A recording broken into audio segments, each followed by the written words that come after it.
Beetlejuice Beetlejuice is directed by Tim Burton and is the sequel to the original 1990-something movie, also called... You're not going to ask me to say it 3 times, are you? In fact, I know a lot of other reviewers are going to do this, but during this review, I'm going to do my absolute best to refrain from saying it a 3rd time. I feel like it would be better not to tempt fate or tempt, you know, him in times like this. This film also stars Winona Ryder, Monica Bellucci, Jenny Ortega, among other people. When an unexpected family tragedy occurs, 3 generations of the Dietz family reunite in Winter River to try to mourn this loss. And when Lydia's daughter, portrayed by Jenny Ortega, discovers a mysterious portal to the afterlife, all of a sudden, Juice's name is said 3 times. And when his name is said 3 times, all of a sudden he pops up to deliver his own brand of mayhem and destruction and weirdness, and thus we have a sequel. You like how I said his name without actually saying it a 3rd time? God, I'm so good at this. I would say I went into this movie with somewhat mild or tempered expectations. I like the original movie.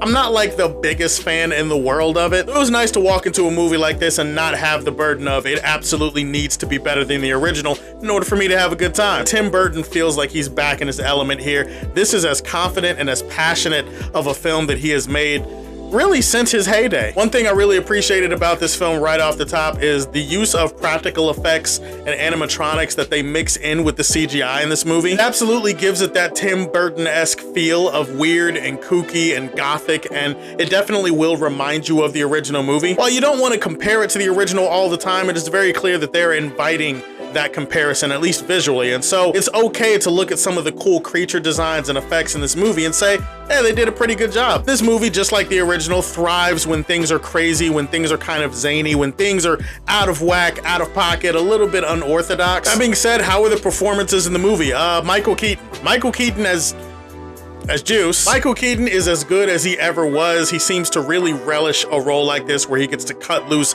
and just be, you know, insane just for the sake of insanity. He's the most fun and entertaining part of the movie, and that's what you want a Juice movie to be. You want it to be that kind of entertaining. Shout out to Michael Keaton. Shout out to Winona Ryder. I had like a strange crush on her when I was a kid. She was really good in the movie too. I also really appreciated Jenny Ortega and her role in this movie. There are times you can tell throughout the runtime where they're trying to pigeonhole her into that Wednesday role. If you guys haven't seen Wednesday, it's on Netflix. Obviously, it's a spinoff of the Addams Family, and obviously her character is supposed to be very dour and you know, very serious and overly serious. Yeah, her character is kind of, you know, irritated and depressed in this movie, but there's also enough personality, there's enough emotion there with her performance to really make you invested. If you're looking for really awesome creature designs, if you're looking for some fun moments with the Juice, I think this is a fun, mostly harmless type of movie that I think fans of the original and new fans are probably gonna get a kick out of. You guys know that feeling that you get right after Thanksgiving, maybe after your 2nd plate of Thanksgiving leftovers? In our community, you know, we call it the itis. Like, everybody gets the itis, that's a real thing. There's another word for it that other people who don't know what itis is are gonna call it. You wanna know what that word is? Bloated. People are going to call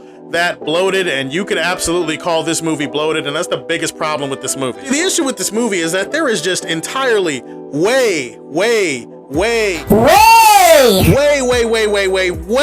too much going on in a movie like this. Like, there's at least 6 or 7 million different subplots. At least that's how it feels by the time you get to the end of the movie, and it's hard to keep track of them all. And as usual, when you have a movie doing too much, a lot of them don't really land and are not given the kind of attention that they need to really make this movie flourish. By the way, Monica Bellucci single-handedly elevates the cinematography of a movie like this. That woman is all-time, to this day, all-time generational pasta. Just a big, hot, steaming bowl of linguine carbonate or chicken Alfredo, and I don't know, I just thought I should point that out for the review. She plays a villain in this movie who's like a soul sucker, like she sucks the souls of people, and I don't see the issue. She could suck my soul anytime, any place, for as long as she wants. All right, let's put aside the horny. Let's get back to the movie. There are times where you kind of forget that she's even a villain in this movie. She disappears for like 30 minutes at a time, and you're just like, well, where is she? And that's just an example of how bad this movie is when it comes to juggling all its subplots. It creates a very convoluted, messy-ass script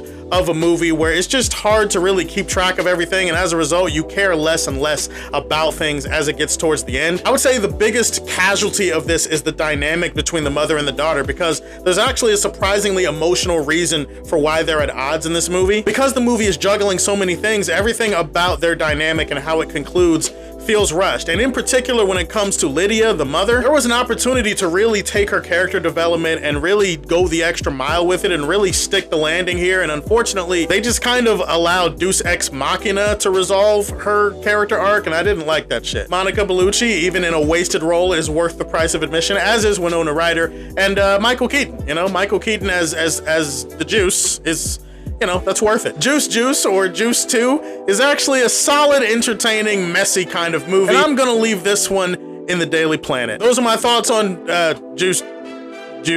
So tell me, what's your favorite Michael Keaton movie of all time? Go ahead and put that in the comment section down below. Please like and subscribe to the Superfan Show. And if you like what you see, tell me how you feel. Stay tuned to hear more from the Man of Steel.